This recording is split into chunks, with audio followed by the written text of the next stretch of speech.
Receive করতে গেলে মানুষ মনে করে বাইকে করে বয়ফ্রেন্ড এসে কি যেন দিয়ে গেছে।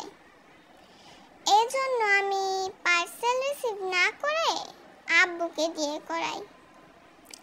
আলহামদুলিল্লাহ, এখন সবাই ভাবে আমি গোপনে বিয়ে করছি।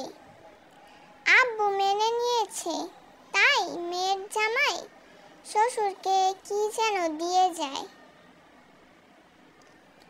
আজ দুপুরে ফকিন্নির বেশে বারান্দা ঝাড়ু দিচ্ছিলাম।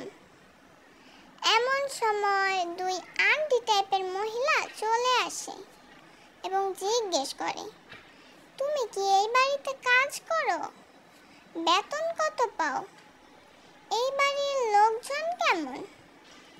আমি কোনো উত্তর না দিয়ে নিজের দিকে ড্যাব ড্যাব করে তাকিয়ে থাকি। আরেকটা আন্টি তো বলেই ফেললো, কাজের বেটির লগে এত কথার দরকার নাই। পরে জানতে পারলাম তারা আমাকে দেখতে আসছিল।